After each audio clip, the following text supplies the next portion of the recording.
PGT के syllabus में दो भाग, पार्ट 1 पार्ट 2। पार्ट 1 में 4 भाग, और पार्ट 1 का सबसे पहला भाग क्या है? Development of Indian writing in English, right? यानी कि भारत में इंग्लिश लिटरेचर का जो विकास हुआ वो कहां से ओरिजिन हुआ और कैसे चल रहा है, ठीक है ना? उसमें कितने अलग अलग प्रकार के राइटिंग हुए, जैसे कि पोइट्री यानी कविता कैसे कैसे लिखी गई है, कौन कौन सी कविताएं लिखी गई हैं, ठीक है? उनके मेजर जो पोइट्स या बार्ड्स रहे वो कौन कौन रहे, novel, short stories, non fictional prose, drama और लिटरेरी क्रिटिसिज्म। लिटरेरी क्रिटिसिज्म कहने का मतलब हुआ कि कितने फेमिनिस्ट राइटर्स रहे हैं और कितने नॉर्मल राइटर्स रहे हैं, उनके बारे में भी आपको पढ़ना पड़ेगा, ठीक है? जैसे ईश्वर चंद्र विद्यासागर का नाम आता है तो he was a feminist man, right? वो महिलाओं का समर्थक थे, राइट? रविंद्रनाथ टैगोर के बारे में पढ़ना है आपको डिटेल में, है ना? इन सारे राइटर्स के बारे में बहुत ज्यादा डिटेल में जाकर आपको पढ़ना पड़ेगा, क्लियर? और ऐसा भी माना जाता है कि जितने भी पायनियर्स रहे हैं उस समय इंडियन पॉलिटिक्स के, उसमें से मोस्ट ऑफ द पीपल जो थे वो लिटरेचर में इंटरेस्ट रखते थे और उन्होंने कुछ ना कुछ लिखा ही है। Sarojini Naidu for an example, right? Politician as well as what, poetess, right? कवित्री थी वो, है ना?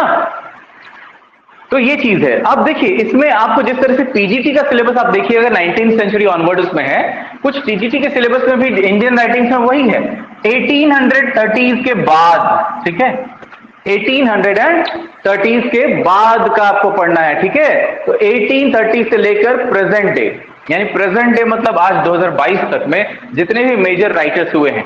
अब मैं आपको इतना यकीन दिला सकता हूं कि जितने भी बुक्स अवेलेबल है मार्केट में अभी, ठीक है, जो कि हमारे टीजीटी इंग्लिश को कवर करते हुए कुछ कंटेंट पब्लिश कर रहे हैं, उसमें कभी भी कहीं पे भी आप प्रेजेंट डे से रिलेटेड बहुत कम मिल रहा है कंटेंट, हमें वही कंटेंट मिल रहा है जो पहले से छपा आ रहा है, बार बार एक ही बुक पब्लिकेशन छापती है, उसी को हम लोग देख रहे हैं कि नया एडिशन में, न्यू एडिशन में पब्लिश कर दिया जा रहा है, ठीक है? जिसके कारण क्या हो रहा है कि लिमिटेड हमें कंटेंट मिल पा रहा है, लेकिन हम लोग ना आउट ऑफ द बॉक्स जाकर सारा करेंगे, ठीक है?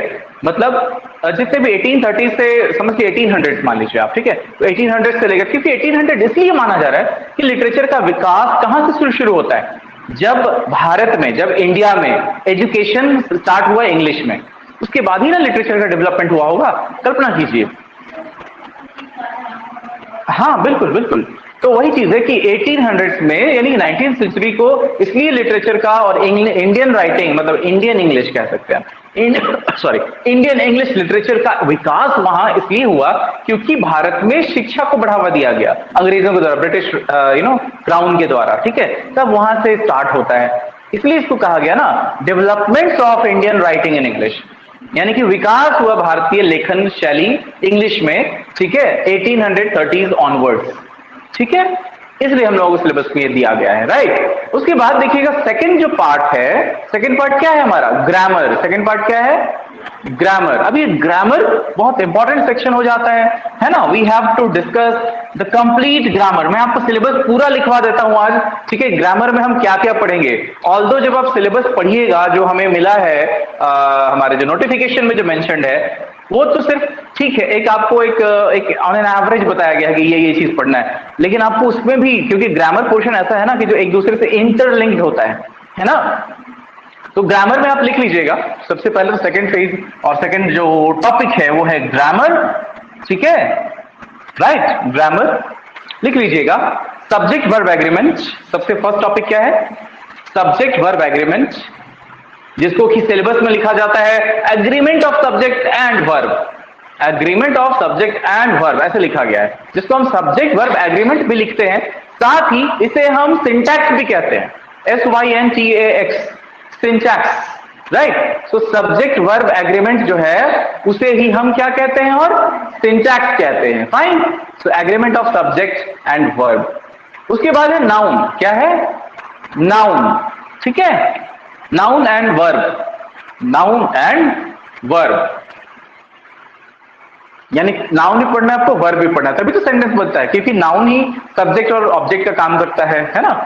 उसके बाद है फॉर्म्स ऑफ वर्ब, क्रिया के रूप, forms of verb, forms of verb, forms of verb. उसके बाद आपको पढ़ना है सीक्वेंसेस ऑफ टेंसेस, सिर्फ लिख लीजिए tense, tense, sequences of tenses का मतलब क्या होता है कि किस प्रकार से टेंस के अलग अलग कैटेगरीज बनाए गए।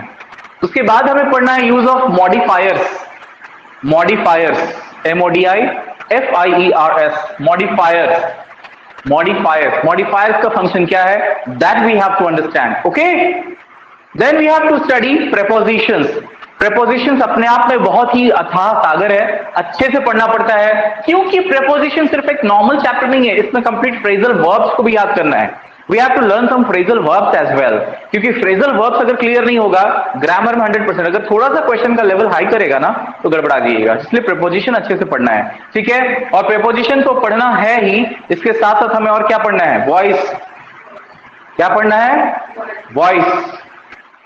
हिंदी में कहते हैं वाच्य, क्या कहते हैं, वाच्य, ठीक है। उसके अलावा नरेशन, नरेशन, नरेशन, नरेशन को स्पीच भी कहा जाता है।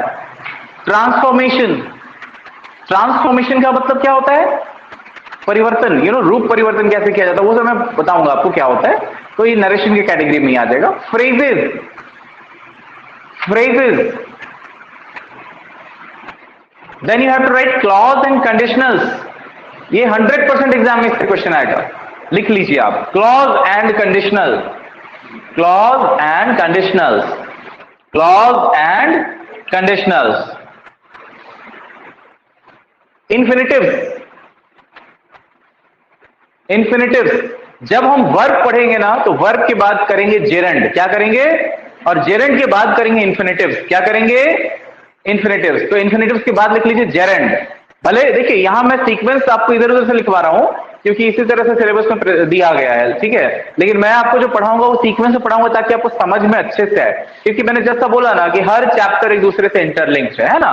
सो जेरेंड, ठीक है। उसके बाद the most common mistakes in English usage, देखिए यानी कि कॉमन एरर्स, ठीक है। अब इस कॉमन एरर्स का टेस्ट मैं डेली ले रहा हूं, है ना। अपने क्लासेस में हम लोग डेली क्या कर रहे हैं, डेली टेस्ट कंडक्ट किया जा रहा है, और ये डेली जो क्वेश्चंस आप बनाते हैं उसका जब रिपोर्ट आपको या आंसर जो मिलता है उसको आप कॉपी में नोट डाउन कर लेंगे along with the options, options के साथ लिखिएगा। कल्पना कीजिए कि एक दिन में आप 10 क्वेश्चन लिखते हैं, तो 10 दिन में कितने क्वेश्चन हो गए, 100 क्वेश्चन, ठीक है। ये हो गया apart from the preparation we are doing, clear, मतलब ये हो गया अतिरिक्त, एक्सेट्रा में आ जाएगा, ठीक है। इससे क्या फायदा हो रहा है कि आपको रैंडम क्वेश्चंस बनाने की आदत होगी, कैसे बनाना है वो आपको पैटर्न पता चलेगा, है ना। सभी लोग टेस्ट दे रहे हैं ना, आप लोग ऑनलाइन वाले लोग बताएंगे, सभी लोग टेस्ट दे रहे हैं ना। Yes sir. कल बहुत कम लोगों का अटेम्प्ट था, तो ये तो नहीं समझ में आ रहा है मुझे। नहीं टेस्ट दिए हैं हम लोग। अच्छा, कल तो संडे था, कल संडे था, है ना। हाँ कोई बात नहीं, आज का टेस्ट दिए हैं आप लोग, नहीं नहीं सर, आज का नहीं दिया। चलिए कोई बात नहीं, दे दीजिएगा, है ना, ठीक है। Let's continue. देखिए कॉमन एरर्स जो है ना, ये जो लास्ट में सिलेबस में डाल दिया है कॉमन एरर्स, तो कॉमन एरर्स का सीधा मतलब क्या हुआ, कंचन का रिस्पॉन्स आया है। तो कंचन एक्चुअली क्लास जो टेस्ट रैली होता है उसका ईमेल जो आपने मेंशन किया ना, उसी ईमेल पे आपको जवाब दिया जाता है, उसी ईमेल पे आपको रिजल्ट मिलता है, ठीक है। Just check that. ओके, तो जैसा मैंने अभी बोला कि जो आपके सिलेबस में the most common mistakes in English usage जो दिया गया है, जो लिखा गया है, वो दरअसल और कुछ नहीं है। वो क्या है, आपको पूरे ग्रामर से क्वेश्चन दे सकता है, ठीक है। तो इसलिए कुछ और पार्ट्स हैं ग्रामर में, वो भी लिख लीजिए। लिखिए कंजंक्शन, क्या लिख लीजिएगा, कंजंक्शन, क्योंकि कंजंक्शन बहुत कोर चैप्टर है, बहुत कोर चीज है, वो पढ़ना पड़ेगा आपको। Conjunction, participle, participle, participle, pronoun, pronoun, adjective, adjective, adverb, adverb, समझ गया ना, ये सारी चीजें इसमें आ जाएंगी। क्लियर है, चलिए आगे बढ़ते हैं हम लोग, ठीक है। अब उसके बाद देखिए सेक्शन 3 क्या कहता है। सेक्शन 3 है राइटिंग स्किल, क्या है, हाँ राइटिंग स्किल है, ठीक है। अब ये राइटिंग स्किल किस प्रकार का राइटिंग स्किल है, लेकिन ये ना आपको लिखवा के प्रैक्टिस करा के ऐसा नहीं है वहां लिखना पड़ेगा, ये थोड़ा डिफरेंटली एमसीक्यूज पूछे जाएंगे, ठीक है ना। अब इसमें क्या है, सेक्शन 3 में सबसे इंपॉर्टेंट क्या है, letters and applications of some times. लिख लीजिए, letter and applications, letters and applications, ठीक है, ऑफ वेरियस टाइप्स, ठीक है, letters and applications of various types. अब देखिए, वेरियस टाइप्स कहने का मतलब क्या हुआ, आपसे कैसे कैसे लेटर्स और एप्लीकेशंस लिखवा सकता है कोई, बताइए। हमें अगर कहीं अपने प्रिंसिपल को लिखना है तो हम क्या लिखते हैं, एप्लीकेशन लिखते हैं कि लेटर लिखते हैं, मुझे बताइए। आपको अपने टीचर को लिखना है तो आप क्या लिखेंगे, एप्लीकेशन लिखते हैं। क्या लिखते हैं, एप्लीकेशन, करेक्ट। और अगर मान लीजिए मैं जॉब करता हूं कहीं, आप कहीं जॉब करते हैं और आपको अपने सीनियर को लिखना है ना, अपने एक वरीय पदाधिकारी को लिखना है, तो आप क्या लिखेगा, लेटर या एप्लीकेशन, बोलिए। लेटर हो जाएगा, वो ऑफिशियल लेटर हो जाएगा, ठीक है। जब तक कि किसी जगह से आप ऑन जॉब कनेक्टेड नहीं होते हैं तब तक हम लोग एप्लीकेशन टर्म यूज करते हैं। एप्लीकेशन तब भी, जैसे आप एक कैंडिडेट के रूप में कहीं लिखिएगा, आयोग को पत्र लिखेंगे, तो वो लेटर नहीं होकर के एप्लीकेशन बन जाएगा, अगर आप उससे कुछ फेवर चाहते हैं। लेकिन अगर आप कुछ कहना चाहते हैं तो वो लेटर हो जाता है, ठीक है। लेटर मतलब होता है मेंशन करना, जिक्र करना, कोट करना। एप्लीकेशन हो गया फेवर सीक करना, क्या करना, किसी से कुछ कह सकते हैं इजाजत या कुछ इस तरह का, है ना, आपको चाहिए, दैट इज द थिंग। तो इसमें कैटेगरीज क्या क्या है, ऑफिशियल, लिख लीजिएगा, official with various government departments, official with various government departments, ठीक है। मतलब किसी पर्टिकुलर डिपार्टमेंट में आपको लिखना है तो कैसे लिखेंगे, फॉर्मेट समझना है, बेसिकली क्या समझना है हमें इसमें, फॉर्मेट समझना है, ठीक है। उसके बाद है जॉब एप्लीकेशन, क्या है, job application, job application, job application,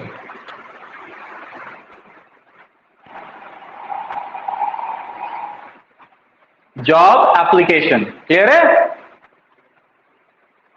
उसके बाद है business correspondence, business correspondence, business correspondence, business correspondence. Correspondence का हिंदी में मीनिंग लिख लीजिएगा, पत्राचार, पत्र से बातचीत को कहते हैं पत्राचार। सो बिजनेस कॉरेस्पॉन्डेंस, बिजनेस कॉरेस्पॉन्डेंस का मतलब क्या हो गया, व्यापारिक पत्राचार। मतलब जैसे हमको मान लीजिए कुछ बात करना है, एक मेरा बिजनेस है, एक आपका बिजनेस है, हम दोनों को एक दूसरे से बात करना है, ठीक है, ठीक है, थ्रू लेटर्स, तो उसको बोलेंगे बिजनेस कॉरेस्पॉन्डेंस। बिजनेस कॉरेस्पॉन्डेंस में बहुत कुछ आ जाता है, बहुत ज्यादा, सबसे ज्यादा यहीं पे क्वेश्चन आएगा आपके एग्जाम में, क्योंकि एप्लीकेशन और लेटर से ज्यादा क्वेश्चन नहीं पूछेगा, एक पूछ दिया तो पूछ दिया। सबसे ज्यादा क्वेश्चन आजकल यहीं से आता है। अब इसमें लिखिएगा, डैश देकर लिखिएगा, B2B और B2C, B2B and B2C। B2B एक हो गया और दूसरा हो गया B2C। B2B हो गया क्या, कोई बताएंगे क्या, B2B और B2C में क्या डिफरेंस है, बताइए आप लोग। So B2B, that means businessman to businessman, and B2C, that Very means good. businessman to customer. Very nice. B2B is business to business and B2C is business to customer, ठीक है। Business to business, business to customer, business to business, business to customer. Any difficulty. अब जैसे क्या होता है कि कभी कभी आप सपोज कीजिए कि आप फ्लिपकार्ट के मालिक हैं और आपको किसी रीजन से अपने किसी कस्टमर को आपको कुछ मैसेज देना है, ठीक है, कुछ बताना चाह रहे हैं कि उसका कुछ शिकायत था, राइट, तो आप उसको क्लियर करना चाह रहे हैं बाय लेटर, ठीक है, तो आप वही B2B लिखेंगे, B2C लिखेंगे, किस में जाएगा ये, B2C में जाएगा, कस्टमर या कंज्यूमर तक आप अपना कुछ बात रख रहे हैं, ठीक है। अच्छा, कस्टमर और कंज्यूमर में क्या डिफरेंस है बताइए, what is the difference between customer and consumer. ये इस कैटेगरी में क्वेश्चन हो सकता है, इस कैटेगरी में कस्टमर और कंज्यूमर में क्या अंतर है। ऑल्दो ये इकोनॉमिक का हिस्सा है, इकोनॉमिक्स का। Tell me what is the difference between a customer and a consumer.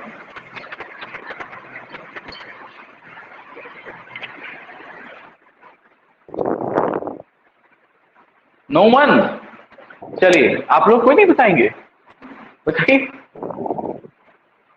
नहीं पढ़े, कभी नहीं सुने हैं? कस्टमर होता है जो चीजों को या सर्विसेज को परचेज करता है, ठीक है, और कंज्यूमर होता है जो उसका यूज करता है। जैसे अगर आप एक ओरियो बिस्किट खरीदते हैं तो आप कस्टमर हैं, और अगर आप उसको खाते हैं तो आप कंज्यूमर हैं।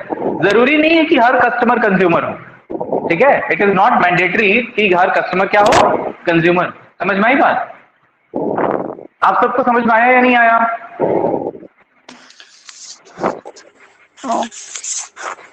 बट आगे बढ़ते हैं। हद तक तो कस्टमर और कंज्यूमर सेम भी तो हो सकता है।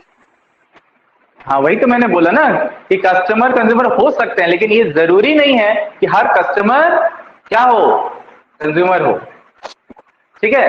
जैसे मान लीजिए कि आपने एक बिस्किट खरीदा, आपने कुछ खरीदा, चॉकलेट खरीदा, और वो आपका बच्चा है वो खा गया, ठीक है।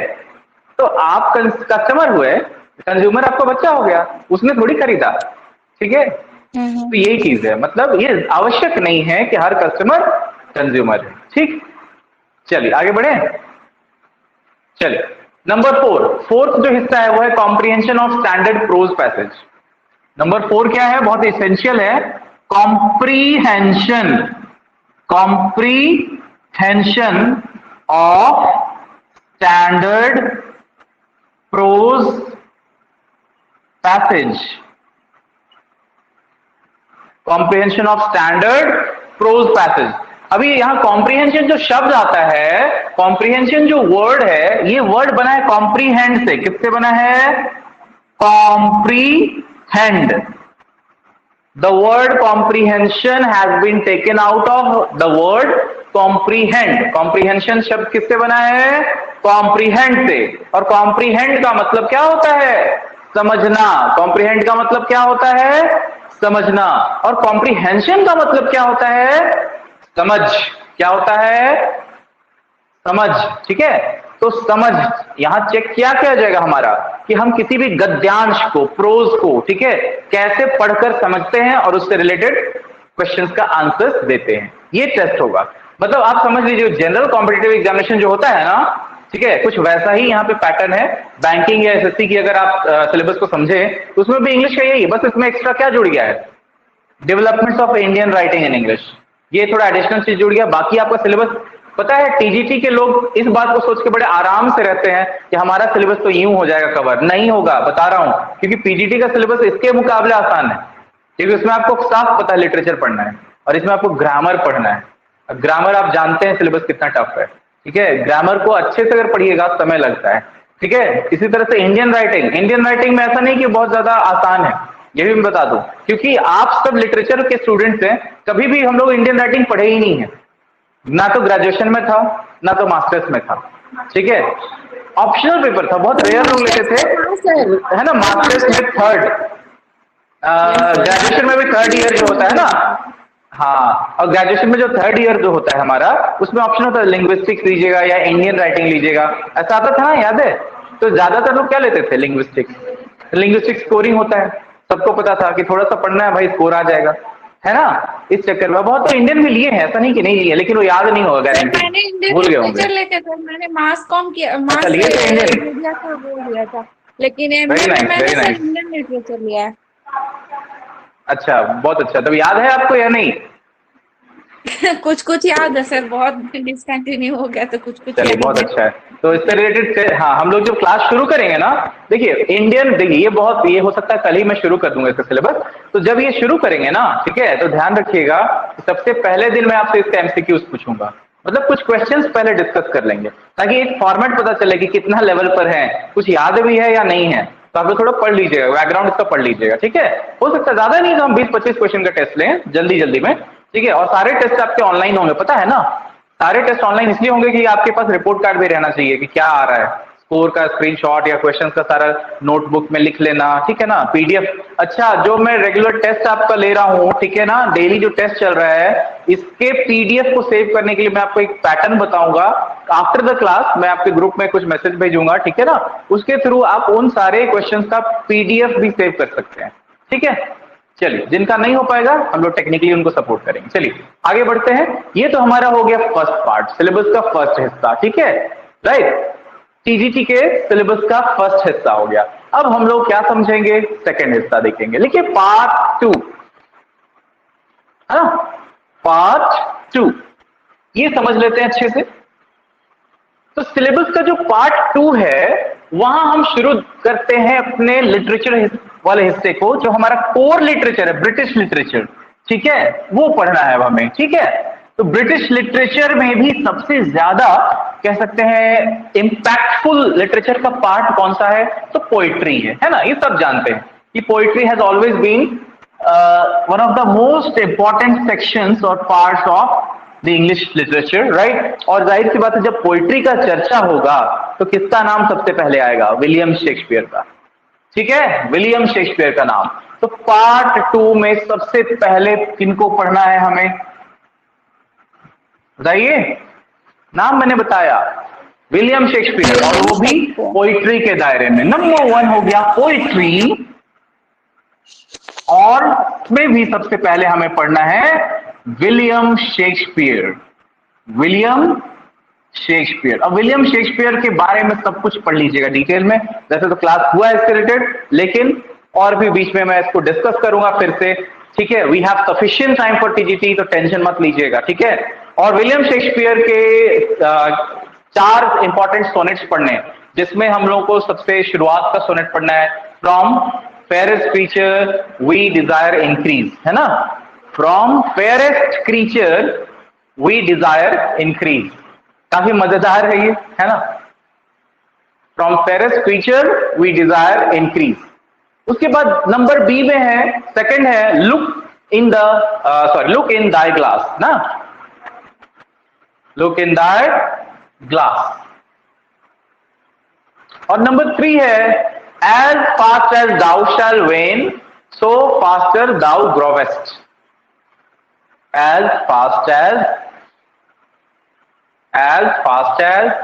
thou shall wane,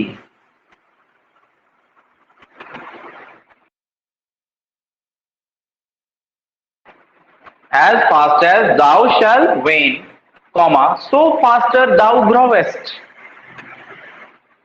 so faster thou growest। इसके बाद डी है हमारा, when do I count the clock that tells the time, when I do count the clock that tells the time, okay, so these are the things where we need to pay attention। यहां पे हमें बहुत अच्छे से ध्यान देना पड़ेगा, है कि नहीं। ऑल्दो ये पोइट्री का सेक्शन इजी लगता है, बट इसके डेप्थ में क्वेश्चंस आएंगे। एक एमसीक्यूज ऑलरेडी हमने किया था शेक्सपियर के सोनेट्स से रिलेटेड, याद होगा आप लोगों को। उसके बाद सेकंड है जॉन डन। सेकंड कौन है, John Donne, John Donne. John Donne का फर्स्ट जो पोएम है a hymn to God the Father, क्या पढ़ना है हमें, A hymn to God the Father, a hymn to God the Father। यहां पे गॉड को फादर कहा गया है, पर्सोनिफिकेशन किया गया है गॉड का। और नंबर बी है, या सेकंड जो पोएम है जॉन डन का, वो है go and catch a falling star, go and catch a falling star, go and catch a falling star. समझ में आई बात। उसके बाद हम लोग देखते हैं थर्ड नेम, जो कि बहुत ही इंपॉर्टेंट नेम है, जिनका नाम है जॉर्ज हर्बर्ट। क्या नाम है, जॉर्ज हर्बर्ट। ये भी हमारे सिलेबस में है। जॉर्ज हर्बर्ट का सबसे इंपॉर्टेंट जो पोएम है वो है the pulley, the pulley, PULLEY, pulley, the पुली। और सेकंड है virtue, VIRTUE, virtue, VIRTUE, virtue. और आखिर में William Wordsworth, William Wordsworth, William Wordsworth. ठीक है। विलियम वर्ड्सवर्थ का पढ़ना है हमें the solitary reaper. The solitary reaper, ये बड़ा सुकून देने वाला पोएम है।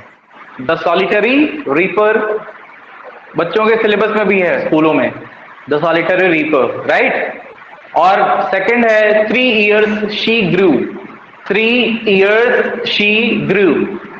3 years she grew. 3 years she grew, ठीक है। नेक्स्ट है John Keats. John Keats. John Keats.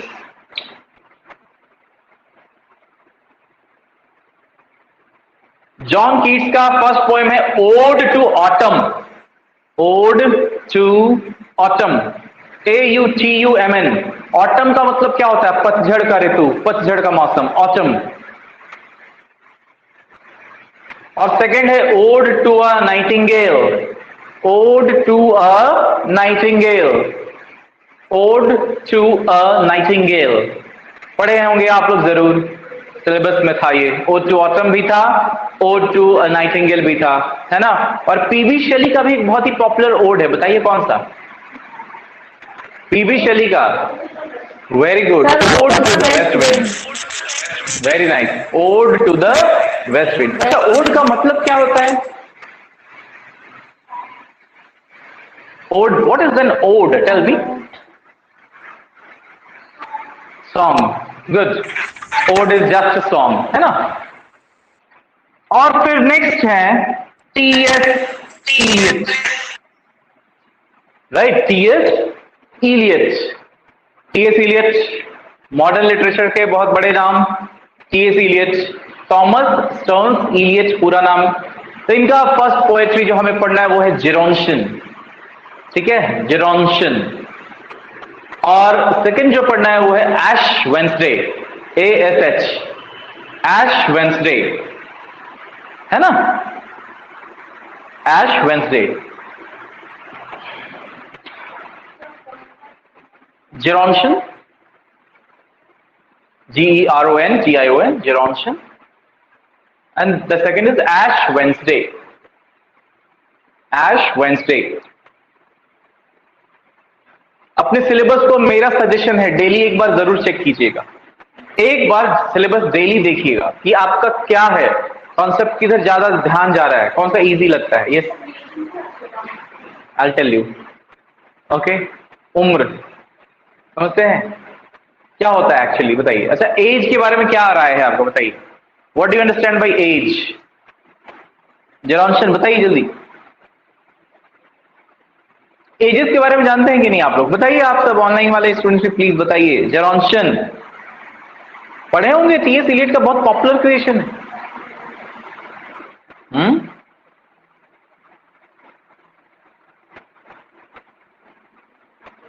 जल्दी जल्दी जल्दी, कोई नहीं बोल रहे हैं क्या? जल्दी।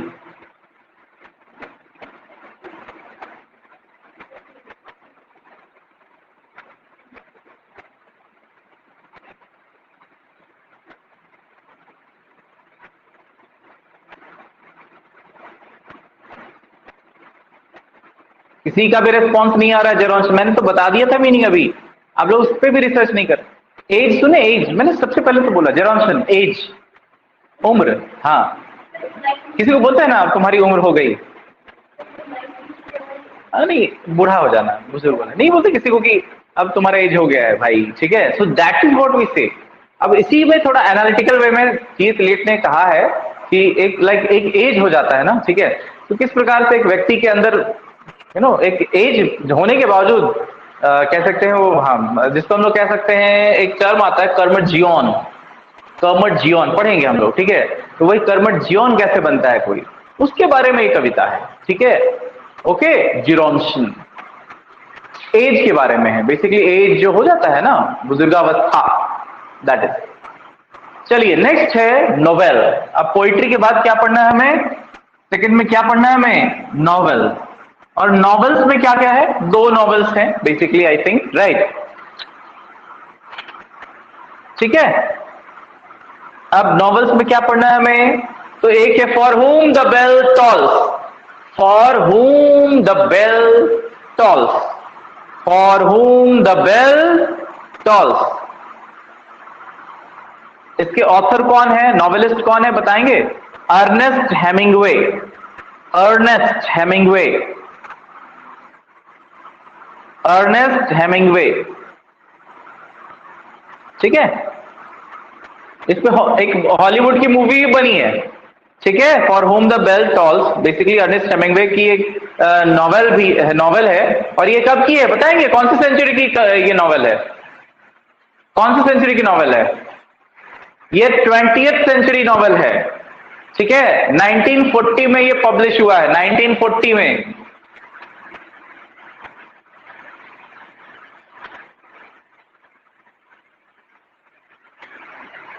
Okay.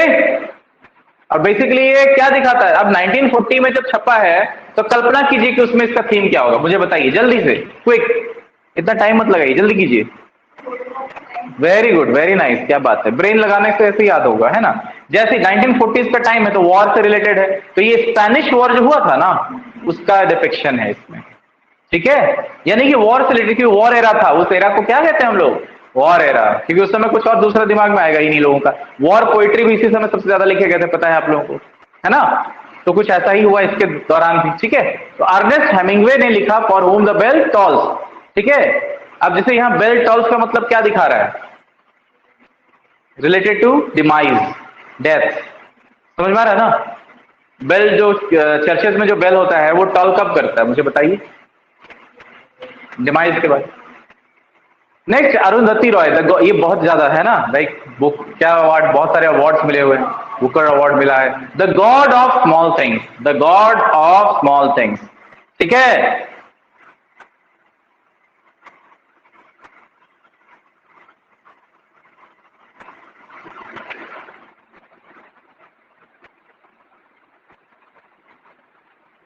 Okay, the God of small things किसने लिखा है? अरुंधति रॉय ने। किसने लिखा है? अरुंधति रॉय ने।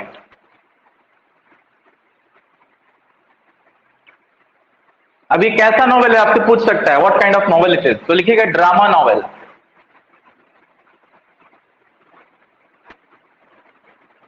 Drama novel.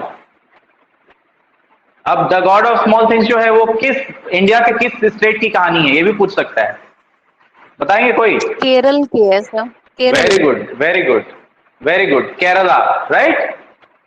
It is the story set in Kerala. Yeah, IMNM. The name of that city was IMNM. Yes.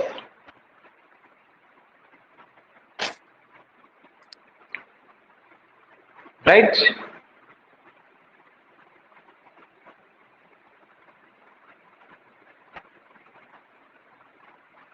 The God of small things वैसे भी अरुंधति रॉय का फर्स्ट नॉवेल है ना। चलिए अब आगे बढ़ते हैं, ड्रामा। अब तो सबसे इंटरेस्टिंग फेज शुरू होगा टीजीटी के सिलेबस में, वो कौन सा फेज शुरू होगा? ड्रामा का, ठीक है। अभी ड्रामा में सबसे इंपॉर्टेंट, जब हम ड्रामा की बात करते हैं तो शेक्सपियर का नाम ऑब्वियसली हमारे जुबान पर होगा, है ना। तो द थर्ड इज ड्रामा, और ड्रामा में सबसे पहले शेक्सपियर ही आते हैं यहाँ पे, हैमलेट, राइट। ड्रामा में हमें क्या पढ़ना है सबसे पहले? हैमलेट, ठीक है। हैमलेट क्या है? ट्रेजेडी है, कॉमेडी है, ट्रेजिक कॉमेडी है, क्या है? रोमांस, हाँ, करेक्ट, करेक्ट।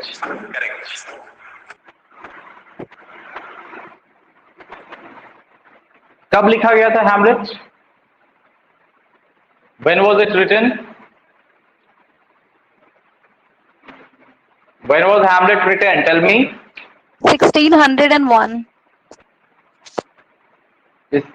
इसका एक्चुअल डेट हमें पता नहीं है, 1599 से 1601 कहा जाता है, ठीक है। लेकिन एक्चुअली ये पब्लिश कब हुआ वो क्लियरली मेंशन नहीं है कहीं पे, ठीक है। So it is said that it was published around 1601, but it is still, considered to be a dramatic thing. Clear? So we cannot say. अच्छा, विलियम शेक्सपियर का सबसे लॉन्गेस्ट प्ले कौन सा है? हैमलेट है, बिल्कुल। ये क्वेश्चन आ सकता है, इस तरह का क्वेश्चन आ सकता है, ठीक है। लॉन्गेस्ट प्ले 29,551 वर्ड, ठीक है। 29,551 words are there in this play as dialogues. Clear?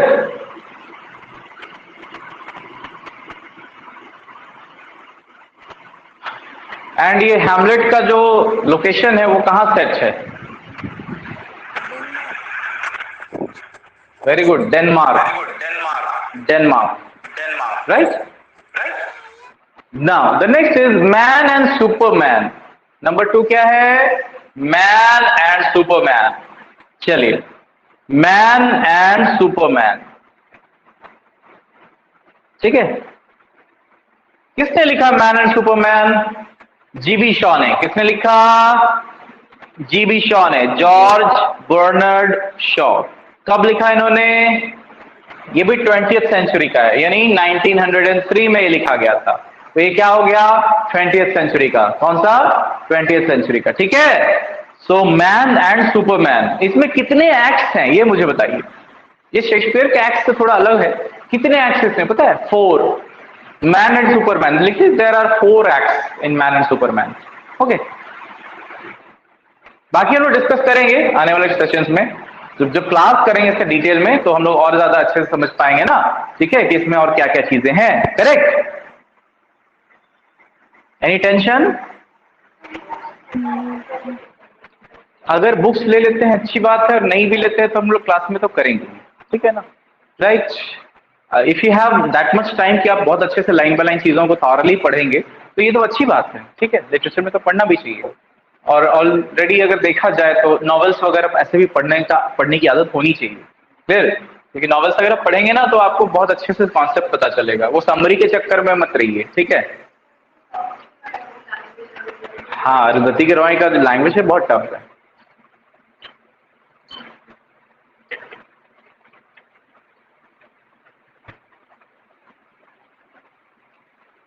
Okay, so this is what we say the syllabus of TGT, clear? English and Jharkhand.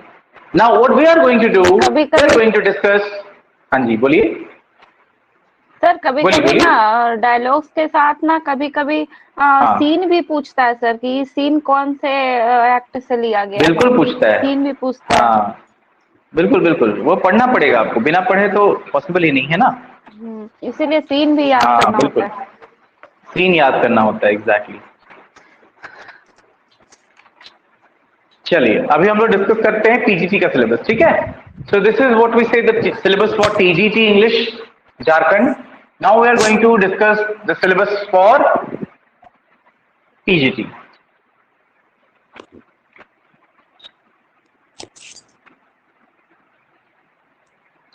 अच्छा, आप में से कोई है net qualified?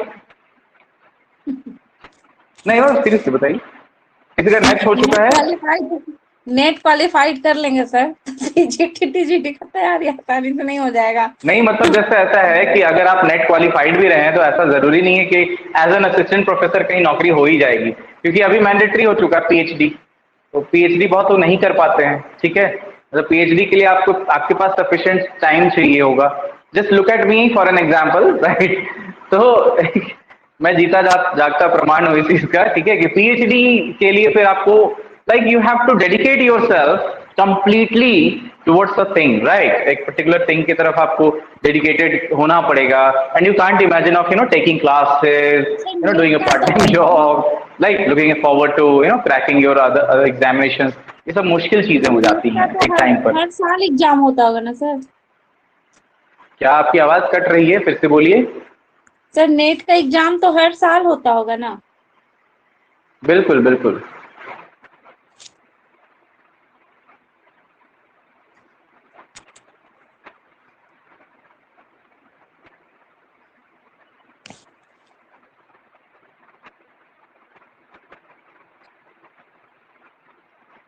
So now we are going to discuss the syllabus for PGT.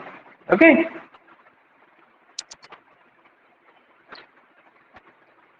बहुत ही simple syllabus है, ठीक है, बट सिंप्लिसिटी में ही कॉम्प्लेक्सिटी छुपी होती है, ठीक है, ये हम लोगों को पता है, सिंप्लिसिटी के अंदर ही कॉम्प्लेक्सिटी है। तो जैसा देख सकते हैं, जो फर्स्ट है वो है detailed study of a literature age और लिटरेरी एज, राइट।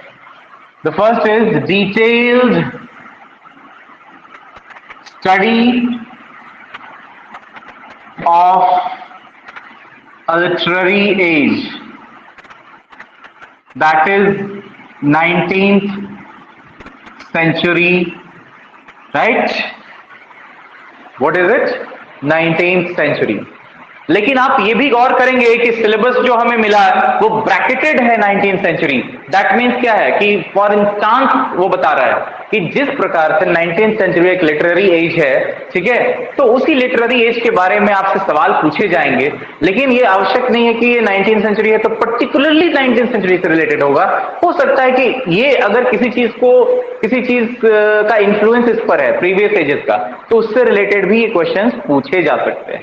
जैसे 19th सेंचुरी के मैक्सिमम जो ऑथर्स थे वो इंस्पायर्ड थे शेक्सपियर से, ठीक है, राइट। तो जाहिर सी बात है कि आप पूछे जा सकते हैं ना, शेक्सपियर के और कॉन्टेम्पररी राइटर्स जो थे उनसे भी रिलेटेड हो सकते हैं, ठीक है। So you have to be very very about that, clear. So the next is knowledge of the authors and understanding of the main literary trends, right. लिख लीजिए नंबर 2 में क्या है, knowledge of the authors. 19th century में जितने भी authors हुए mostly, right, उनके बारे में knowledge.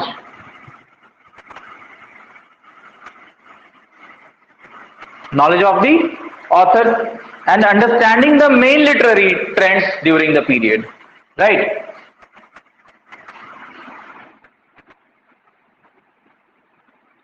And understanding the main literary trends, the main literary trends of the period, उस काल के सबसे महत्वपूर्ण, ठीक है ना, जितने भी महत्वपूर्ण ट्रेंड्स थे, ठीक है, उसके बारे में आपसे प्रश्न पूछे जाएंगे। कहने का मतलब क्या हुआ कि ये वाला सेक्शन क्लियर करने के लिए आपका लिटरेरी टर्म्स क्लियर होना चाहिए, क्योंकि लिटरेरी टर्म्स से रिलेटेड हो गया ये, है ना।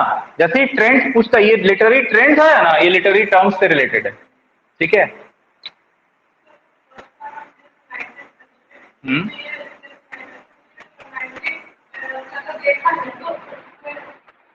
19th सेंचुरी में बहुत कुछ था, ठीक है, राइट।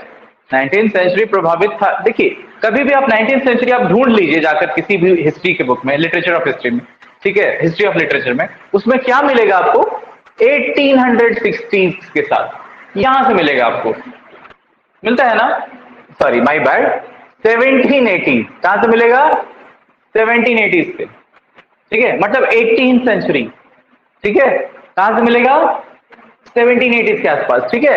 उसके बाद फिर सडनली आपको बीच में तीन पोर्शंस मिलेंगे, 3 फ्रैगमेंट्स मिलेंगे, और फिर सबसे ज्यादा वहां से शुरू होता है 1860 से, ठीक है।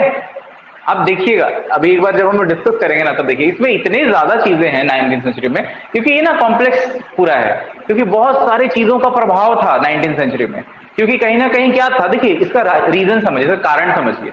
कारण ये था ना कि कहीं ना कहीं लोग प्रभावित हो रहे थे ब्रिटिश काल से, ब्रिटिश शासन से। ब्रिटिश हुकूमत सबसे ज्यादा प्रभावशाली कब हुई, 19th सेंचुरी में, ठीक है, क्योंकि 17th सेंचुरी में तो भारत पहुंची, राइट, ब्रिटिश हुकूमत धीरे धीरे उसने अपने एस्टैब्लिश करते करते 18th सेंचुरी पार कर दिया। 19th सेंचुरी में ही क्या हुआ, आंदोलन भी हुआ भारत में, ठीक है ना। 1857 की क्रांति कब हुई, 19th सेंचुरी हुई ना। तो आप इससे रिलेट कीजिए कि वर्ल्ड वाइड अगर देखा जाए तो ब्रिटिश हुकूमत का सबसे ज्यादा दबदबा, ठीक है, देखने को कब मिला, 19th सेंचुरी में। तो लिटरेरी ट्रेंड्स भी और लिटरेरी कह सकते हैं डेवलपमेंट भी हुए सबसे ज्यादा कब, 19th सेंचुरी में, क्योंकि सबसे ज्यादा प्रभाव, जब मेरा ताकत बढ़ा रहेगा तभी तो हम कुछ ज्यादा काम कर पाएंगे ना, ठीक है। तो उस हिसाब से देखा जा सकता है इसको, क्लियर। क्योंकि बहुत सारे वर्ल्ड वॉर हुआ था, नहीं, वर्ल्ड वॉर तो 20th सेंचुरी में ना हुआ, 20th सेंचुरी में हुआ, 1960। अच्छा, 1960 में कौन सा वर्ल्ड वॉर हुआ है?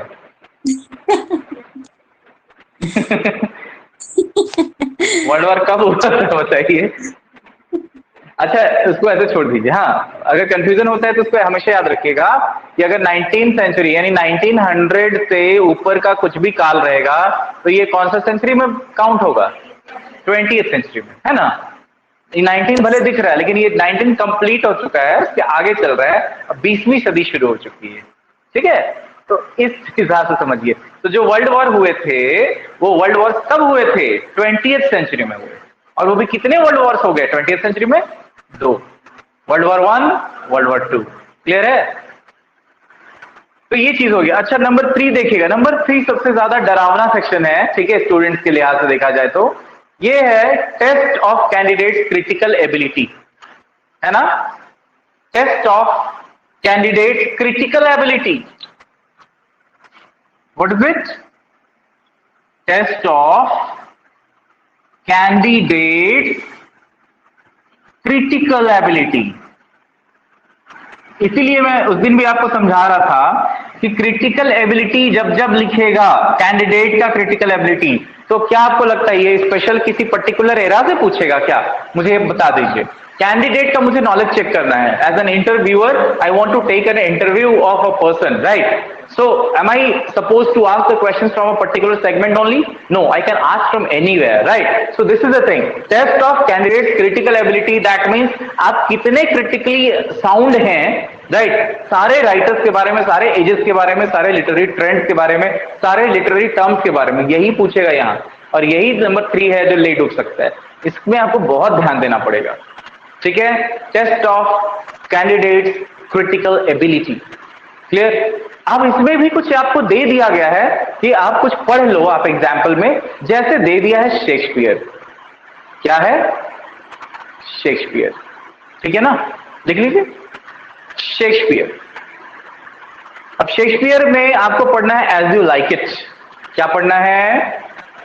As you like it. उसके बाद पढ़ना है आपको हेनरी IV। हेनरी IV के कितने पार्ट्स? दोनों पार्ट्स। उसके बाद पढ़ना है हैमलेट। अच्छा, हैमलेट का मतलब क्या होता है? What do you mean by the word Hamlet? बताइए, हैमलेट का मतलब क्या होता है? हैमलेट का मतलब क्या होता है? बस्ती, छोटे छोटे मकानों का जो झुंड होता है, समूह होता है, उसको कहते हैं हैमलेट। लिख लीजिएगा, बस्ती, कस्बा, ठीक है? दैट इज व्हाट वी से हैमलेट इन इंग्लिश। उसके बाद द टेम्पेस्ट, बड़ा मजेदार, हम लोग बचपन से पढ़े हैं द टेम्पेस्ट, है ना? The Tempest, right? The Tempest की कहानी आई होप कि आप सबको याद होगी, अभी भी याद है या नहीं? यस, आप लोगों को याद है? नहीं? ठीक, चलिए। उसके बाद हम लोग को पढ़ना है मिल्टन। क्या पढ़ना है? मिल्टन। और मिल्टन का क्या? Paradise lost. पैराडाइज लॉस्ट भी हम सब ने पढ़ा ही होगा लिटरेचर में, राइट? Paradise lost. लेकिन इसमें पैराडाइज लॉस्ट को सिर्फ उसका थीम या समरी नहीं समझना है, इन डेप्थ जाकर देखना है। यस, नहीं सारा नहीं, लेकिन पैराडाइज लॉस्ट कर दिया यानी पूरा ही पढ़ना है, ठीक है? तो पैराडाइज लॉस्ट का सिलेबस अपने आप में बहुत वास्ट है, पता ही है आपको, ठीक है? तो पैराडाइज लॉस्ट, इसमें हम लोग हो जाएंगे लॉस्ट, राइट? इतना ज्यादा डेप्थ है। उसके बाद है जेन ऑस्टन का एम्मा। Jane Austen, Emma. अब जब जेन ऑस्टन की बात होगी आप समझ लीजिए क्या हाई लेवल की फेमिनिस्ट राइटर थी ये, करेक्ट? Sound novelist. उसके बाद फिर वर्ड्सवर्थ का पढ़ना है द प्रिल्यूड। ये भी खतरनाक है, द प्रिल्यूड, बहुत ज्यादा बड़ा है ये भी, ठीक है? The prelude. Sir, it is divided into 14 parts. Yes, that's why it's going to be very vast, Very difficult right? to study. Yes, sir. Yes, difficult to study but easy to understand. Why are you considering everything you guys very difficult? Difficult? No, don't consider to be difficult. But these things are, like meant to be understood. Clear? इनको समझा जा सकता है। किसी ने कुछ भी लिखा है उसको समझने लायक ही लिखा है ना, नहीं तो उसका चलता नहीं मार्केट। आप ऐसा सोचिए ना, उसका प्रोडक्ट अच्छा है तब तो नाम है। क्लियर? चलिए, The next is Dickens, Charles Dickens, David Copperfield, or Copperfield rather. David Copperfield. ये भी बात है, पता है ना? डेविड कॉपरफील्ड पढ़े हैं कि नहीं आप लोग? नहीं पढ़े होंगे, मुझे लगता नहीं पढ़ेंगे। कितने लोग पढ़े हैं? Sir biography of Charles Dickens. Biography of Charles Dickens. That's why it is going to be difficult, है ना? Yes sir. डिकेंस को समझना थोड़ा कहते हैं ना डिफिकल्ट था। चलिए नेक्स्ट है जॉर्ज इलियट का मिडिल मार्च। मिडिल मार्च इग्नू के सिलेबस में भी है। A Tale of Two Cities। It's very difficult. Middlemarch. Yes। हाँ, चार्ल्स डिकेंस का था एक टेल ऑफ टू सिटीज, वो भी पढ़े होंगे आप लोग। यस सर, वो वाला पढ़ने के लिए था। So George Eliot, that is Middlemarch, and at last we have to learn or understand about Hardy's, Thomas Hardy's Jude the Obscure. Jude the Obscure. Obscure का मतलब क्या होता है पता है? Something that is unclear. Something that is unclear. ठीक है। इसके बाद शुरू होता है किसका? W.B. Yeats का, विलियम बटलर यीट्स का सिलेबस। ठीक है। अब हाँ, उसमें पढ़ना उनका ईस्टर जो 1916 में आया। ठीक है।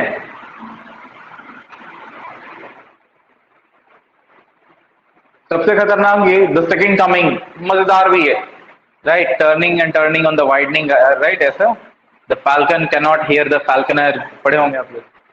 द सेकंड कमिंग, ठीक है, फ्रॉम द बाइजेंटियम और बाइजेंटियम। ठीक है, बाइजेंटियम पढ़े हैं पूरा? सर हाँ जी बोलिए। सर द सेकंड कमिंग और बाइजेंटियम अलग अलग है क्या कि एक ही में है? बाइजेंटियम का हिस्सा है, अब बाइजेंटियम भी पढ़ना है। दोनों अलग है ना? बाइजेंटियम भी पढ़ना है। हाँ, इस्लामिक टू बाइजेंटियम तो अलग है, लेकिन ये दोनों जैसे अलग पोएट्री है। अलग अलग पढ़ना है, दोनों अलग चीजें हैं। नहीं, हाँ, ये separate कीजिए। बाइजेंटियम और द सेकंड कमिंग ना सर, जैसे द सेकंड कमिंग के बगल में लिखा हुआ बाइजेंटियम, हाँ हाँ हाँ, बाइजेंटियम का हिस्सा है द सेकंड कमिंग एक्चुअली। ठीक है, राइट? हाँ, थीम्स डिफरेंट है और वो sailing to Byzantium is different. ठीक है। Yes sir, yes sir.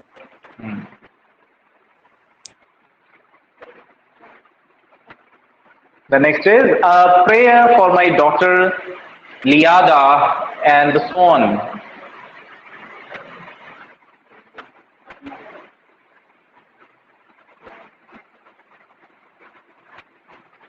ठीक है, a prayer to my daughter Liada and the Swan. और next है sailing to Byzantium.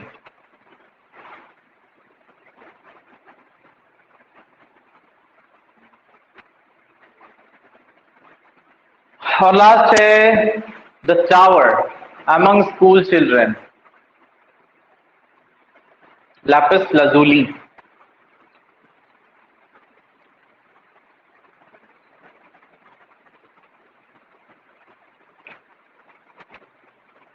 और फिर हमें पढ़ना है इलियट का द वेस्टलैंड। क्या पढ़ना है? इलियट का द वेस्टलैंड। द वेस्टलैंड भी पढ़े होंगे, सिलेबस में था ग्रेजुएशन में भी, शायद पीजी में, मास्टर्स में था द वेस्टलैंड। और डीएच लॉरेंस का the rainbow. The rainbow theme है एक्चुअली, इसमें थीम है, बस थीम्स को अच्छे से समझना होगा द रेनबो में। ठीक है, डीएच लॉरेंस का the rainbow. Okay, we will be going through each and every parts of the syllabus very minutely, very observing the things carefully and going through the questions as well. तो कल का एक मैं session रखता हूं जिसमें कल मैं डिस्कशन कराता हूं कुछ इंपॉर्टेंट क्वेश्चंस का जो हमारे पिछले एग्जामिनेशन में झारखंड ने पूछा है, ताकि आप लोगों को एक ब्रीफ आइडिया मिल जाए, ताकि सिलेबस शुरू कर पाए हम लोग ढंग से। हाँ, तो कल ऐसा करते हैं ना, जो प्रीवियस ईयर क्वेश्चन है ना, एक बार डिस्कस करते हैं कुछ इंपॉर्टेंट क्वेश्चन का, सारा नहीं, बिकॉज बहुत ज्यादा टाइम इन्वेस्ट करने का कोई मतलब नहीं है। मैं बस आपको एक पैटर्न समझा देता हूँ कि देखिए पैटर्न कैसा चल रहा है, उस पैटर्न को समझ लीजिए, क्योंकि पैटर्न समझ में आएगा ना, आई होप कि थोड़ा सा आपके अंदर वो ईगरनेस आ जाए कि नहीं अभी हमें करना है कैसे। ठीक है, क्योंकि देखिए जरूरी क्या है ना, मेरे ख्याल से जो सबसे ज्यादा इंपॉर्टेंट चीज होता है वो होता है स्टूडेंट्स के हाथ में, कि वो कितना ज्यादा एफर्ट्स डाल पाते हैं। क्योंकि सिलेबस जो भी हो, जितना भी वास्ट हो, ठीक है, अगर आपका पैटर्न या वे ऑफ स्टडी सही जा रहा है ना, then you can just accomplish the task whatever you are given to, right? So tomorrow we are going to discuss some important questions, right? As well as we are also going to start the syllabus, right? Okay, तो मैं आपको जैसे जो link मिलेगा उसमें आपको like join कर लेना है।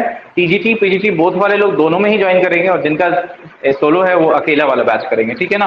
Right, so we are going to separate the batches from today, like bifurcation is going to be on, right? सो अभी जो लिंक मिलेगा आप सब ज्वाइन कर लेंगे।